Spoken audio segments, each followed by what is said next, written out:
My name is Sarah. I am 32 years old, and the sound of the heavy ceramic plate shattering against the hardwood floor is something I will absolutely never forget. I was standing in the middle of a crowded dining room, wearing my best dress, holding a silver serving spoon, while the roasted turkey dish I had spent 8 grueling hours preparing was now a steaming pile of garbage at my feet. My mother-in-law, Eleanor, stood there calmly wiping her manicured hands on a napkin, looking at me with a twisted smirk that chilled me to the bone. She didn't drop it by accident. She looked me dead in the eye, took the heavy platter directly from my hands, and intentionally threw it on the floor like I was a worthless peasant offering her dirt. The whole room went dead silent. My husband just stared down at his shoes, not saying a single word to defend me. The humiliation burned my cheeks, making my vision blur with unshed tears. But in that exact moment of absolute shame, a completely different feeling replaced the sadness. It was a cold, sharp realization. I looked down at the ruined food, then back up at her smug face, and a thought crossed my mind that would change our lives in a matter of days. Before I tell you exactly what I did and how I completely turned the tables on that horrible woman, I want to take a quick pause. I love knowing how far my stories travel across the country, so please tell me in the comments, from what city and state are you listening to this story right now? It always amazes me to see the different places you all are from. Now, to make you really understand how we got to that disastrous dinner and why my revenge was so perfectly timed, I need to take you back to the very beginning. The tension didn't just start overnight. It was years in the making, a slow, painful burn of disrespect and boundary crossing that I stupidly tolerated for way too long because I thought I was doing the right thing for my marriage. When I first met my husband, Mark, who was now 34 years old, I thought I had found the perfect guy. But there was one huge shadow hanging over our relationship, and her name was Eleanor, his 62-year-old mother. Eleanor genuinely believed she was royalty living in a normal suburb. She lived in this huge, beautiful house that she constantly bragged about. From the first time Mark introduced us, she made it clear that I was not good enough for her precious son. I grew up in a humble, working-class family, and I was proud of that. I worked my way through college and started my own small accounting business from scratch. Eleanor never missed a chance to remind me of my background. She would look at my clothes and ask if I got them on a clearance sale or offer to hire a maid for my apartment because she assumed I didn't know how to keep a home. I always swallowed my pride. I would force a polite smile and tell myself I was doing it for Mark. But the hardest part was that Mark never stood up to her. If I complained, he would sigh and say that was just how she was. It was an incredibly lonely way to live. The only person who really kept me sane during those frustrating years was my best friend, Chloe. Chloe is 32 years old, exactly my age, and we have known each other since high school. She is a real estate agent and the most fiercely loyal person I know. I used to go to her office after dealing with Eleanor, sit in the guest chair, and just vent my frustrations. Chloe would always look at me with a serious expression and demand to know why I let that woman walk all over me. She constantly reminded me that I had my own successful business, made fantastic money, and didn't need to be treated like a charity case. And honestly, she was completely right. My accounting firm was doing really well. In fact, I was making a lot more money than Mark, but we kept our finances mostly separate, and I secretly saved a huge portion of my income in a private investment account. Things started getting really tense around November of last year. Eleanor had decided to host a massive, lavish, early Thanksgiving dinner for the entire extended family. We are talking aunts, uncles, cousins, people flying in from out of state just for this party. She called Mark on a Tuesday and gave him a demanding list of things we needed to bring. Then, out of nowhere, she specifically asked to speak to me on the phone. She told me in that fake voice of hers that she wanted me to make my famous roasted turkey dish. I was actually genuinely surprised by this request. It felt like a real olive branch. I thought maybe she was finally trying to include me and respect my place in the family. I spent days planning everything. I went to a specialty local butcher, bought the most expensive ingredients, and spent an entire Friday night and Saturday morning prepping and slow roasting this elaborate meal. When Saturday evening finally arrived, I carefully packed the heavy ceramic roasting pan into the trunk of the car. I was actually feeling really excited and hopeful. Mark was in a great mood, whistling along to the radio as he drove us to his mother's upscale neighborhood.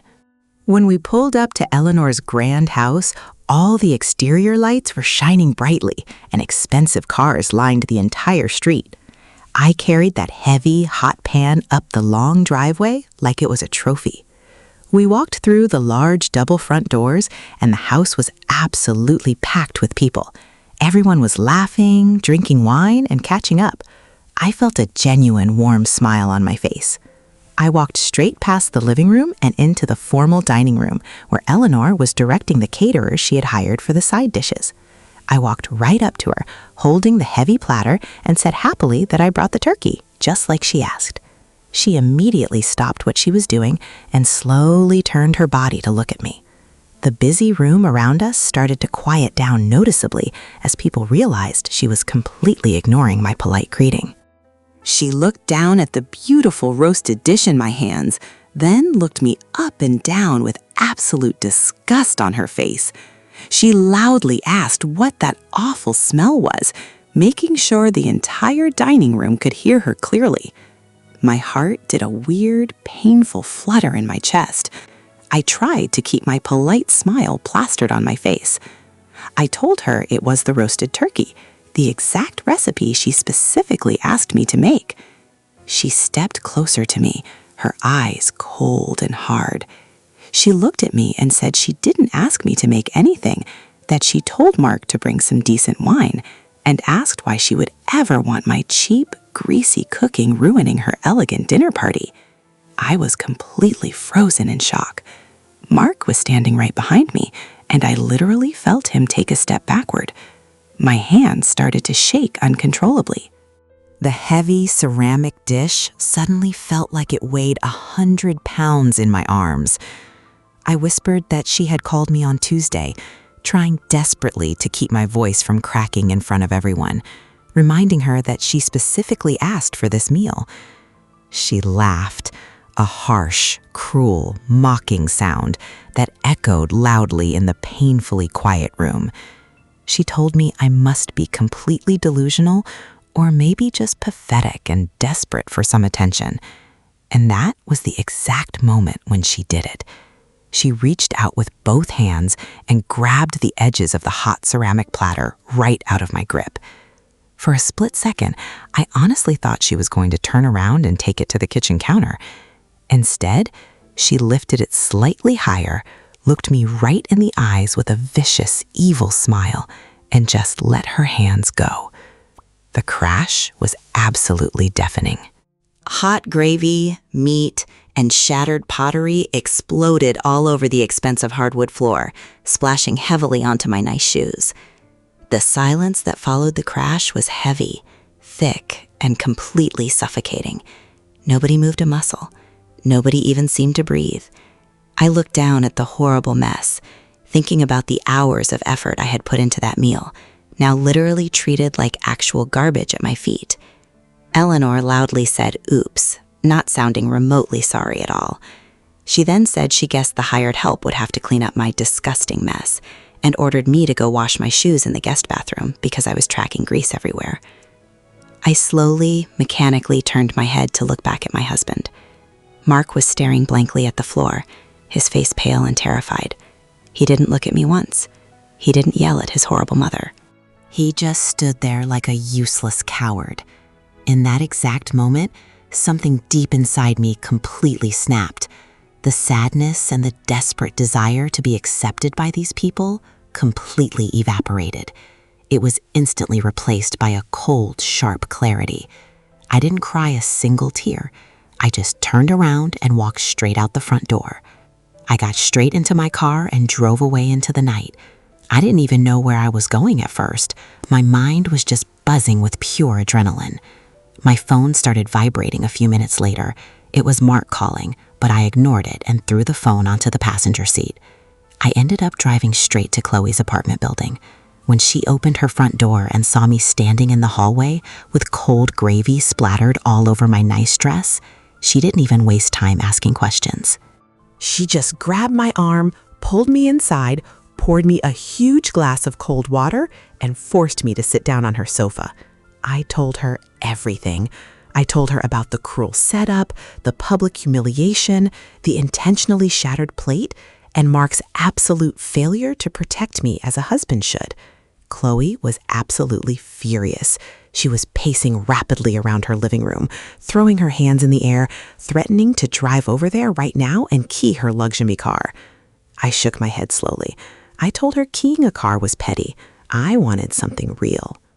As we were sitting there talking and trying to calm down, Chloe pulled out her work laptop. She was trying to distract me, looking up random properties online. Because she is a licensed real estate agent, she has direct access to all sorts of county public records and private databases that normal people don't use. Chloe said thoughtfully, her eyes scanning the bright screen, that Eleanor was always bragging about that huge, expensive house, and she wondered how much equity she actually had in it, considering she hadn't worked a real job in over 10 years. She rapidly typed in Eleanor's home address. Suddenly, Chloe stopped scrolling entirely. She leaned much closer to the screen, her mouth literally dropping open in shock. She told me I was not going to believe this and that I needed to come look at the screen right now. I walked over and looked over her shoulder. There it was, in plain black and white text on the county's official public registry. Eleanor's precious, massive house wasn't just heavily mortgaged. It was an active, final stage foreclosure. I stared blankly at the computer screen, my mind racing a million miles a minute. Eleanor, the arrogant woman who constantly looked down on me for being working class, the woman who brutally threw my food on the floor because I wasn't elegant enough for her, was completely broke and literally losing her home. Chloe clicked rapidly on another legal link and told me it got even crazier than that. The bank wasn't just taking it back eventually in a few months. The mandatory public auction was officially scheduled for this coming Wednesday morning. That was in exactly 5 days. I felt my heart start pounding incredibly hard against my ribs. 5 days. I immediately thought about the huge amount of money I had been quietly, diligently saving and investing over the last 7 years from my successful accounting business. I had hundreds of thousands of dollars sitting securely in liquid assets, ready to be used. I looked at Chloe, and I think she saw the exact moment the crazy, brilliant idea formed in my head. I asked Chloe slowly to tell me exactly how a foreclosure auction worked. Chloe looked at me and smiled a slow, wicked, incredibly supportive smile. She told me that anyone with the cash in hand could bid. We spent the entire rest of the weekend preparing for war. I absolutely refused to go back to the apartment I shared with Mark. I checked into a nice hotel and completely ignored his endless barrage of texts and voicemails apologizing for his mother's crazy behavior, but begging me to just let it go and come home. I wasn't going to let anything go ever again. On Monday morning, as soon as the banks opened, I transferred the necessary funds from my investment accounts to a certified cashier's check. Chloe helped me legally set up an LLC, a totally anonymous corporate entity, so my real name wouldn't be anywhere on the initial public bidding documents. We did all the exhausting paperwork, registered officially for the county auction, and did a deep dive into the title research. It turned out the starting bid was incredibly low because the bank just wanted to clear the toxic bad debt off their books quickly. It was a tiny fraction of what the house was actually worth. Wednesday morning finally arrived. The auction was held outside, right on the concrete steps of the county courthouse. I didn't go myself because I didn't want to risk Eleanor or any of her nosy friends driving by and seeing me there. Chloe went as my official legal representative, bidding directly on behalf of the LLC we had created. I sat in my parked car, gripping the steering wheel, staring intensely at my phone, waiting for her text message. The minutes honestly felt like agonizing hours. I kept pacing in my mind, picturing Eleanor's smug face, the terrible sound of the plate shattering, the absolute cowardly silence of my husband. Finally, my phone vibrated loudly in my hand. It was a short message from Chloe. It just said that we got it. The bid won. and the house was officially mine. I let out a massive, shaky breath that I felt like I had been holding in for 5 straight days. I didn't feel happy, exactly. I felt incredibly powerful. I felt like a massive, suffocating weight had been permanently lifted off my shoulders. I was now the legal owner of her house. The legal process of closing a cash foreclosure auction is fast in our state. On Friday morning, exactly 5 days after that disastrous dinner party, I held the official property documents in my hands. I texted Mark to meet me at his mother's house at noon, saying it was a massive emergency. I drove over, parked in the driveway, and walked right through the front doors using my old spare key. I found Eleanor sitting in the living room watching television, with Mark looking nervous on the sofa.